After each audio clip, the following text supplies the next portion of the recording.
Now we're down in the woods at a trail crossing, and I was mounting. You see it back there? Right back over there. Where is it? Right there. Mounting another trail cam. Let's see, yesterday was my middle grandson's birthday, and a few weeks ago, maybe about a month or so ago, him and one of his brothers got to spend the weekend with us, and we went up to Hutchinson's Rack Attack up by Mountain View. They're up there off of TT Highway or T, whatever it is. And yeah, he got kind of excited about getting out in the woods and looking for sheds and stuff like that. And we was watching some videos on YouTube about it, and for his birthday, we decided to get him a trail cam. Now, that's not his trail cam. That's one of many that Jacob and I have got. Now, his trail cam came in yesterday, and yesterday being his birthday. I'm not sure how old he is. Them kids, they grow up so fast. But, oh my gosh, I remember the day he was born. Wow, I'm old. But yeah, I think his trail cam he's going to put up in his backyard to see what kind of wildlife sneaking through the alley, you know, at nighttime and whatnot. But anyhow, we got him one of them Tasco trail cams. You can get them and the memory card and a thing of batteries for about $35, maybe $45 or something like that. You spend as much as you want on trail cams. They've got some nice ones out there that you know, they upload pictures to a service you pay for, and it just comes right to your phone. And you know, for folks that don't have the opportunity to spend a lot of time in the woods and get back and check their trail cams on a regular basis, which you don't want to go too often. You want them deer to have some room. But for people that don't have that opportunity, that might be the way to go. But one thing I learned a long time ago, trout fishing, and wildlife, they don't care how much you spend on stuff. I mean, you can spend upwards of $200-300 on a good quality trail cam, or you can go online and order one of them Tasco jobs right there, and still get good pictures. You guys have seen some of the pictures and videos. We've got a couple mole trees and a whole bunch of Tascos. My goodness, Jacob and I, we've got more money wrapped up in trail cams than some men have gotten tools. And that's okay. Seriously, that's okay. If you're not a tool person, you're not mechanically inclined, you know what in the world did I do with the other trail cam? There it is. Anyhow, I'm going to put two trail cams down here. Got 3 trails making an intersection right here. We pushed these out yesterday. That one goes up to a road up there. That one over there, can you see it back down in there? I want to talk to you about that tree laying on its side. There's actually 2 of them there.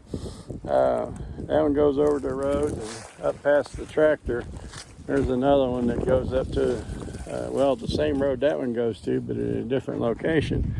And while I'm thinking about it, I was talking about hinge cuts earlier, and here's a hinge cut right here. Okay. Let's see if I can get the camera on it. You see it there? There's a hinge cut. That's what I was talking about for those that don't understand.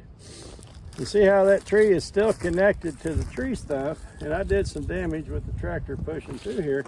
But look at all them limbs all down here on the ground where a buck can just like lay right there next to it and eat the buds off of it as it grows. Now, I don't see any buds on this hickory tree. It may still be early for hickories, but anyhow, you get that down on the ground. Now you look right over here, and you can see we pushed that tree over, and we pushed that tree over. Now the root wads on both of them is still down in the dirt, there's a good possibility that tree will continue to grow. As a matter of fact, there's a hole over there that I dug. And once I get it cleaned out a little bit better, I'm going to put a water trough in there because there's a valley that runs down, and that'll collect some water. Give them a place to drink when they need it. And I'll take some of that dirt and I'll put it over the end of the roots right there. Ones that are exposed and over there. And look at all that, all those limbs down close where a buck can just lay in there and eat. And some of these smaller trees that'll reach, we'll hinge cut those and drop them right across it and create several little pockets. Now, what's the importance of the pockets? Any of y'all's grandpa's still alive? Both my grandpas are dead. But I can tell you something about them. The older they got, the more reclusive they got.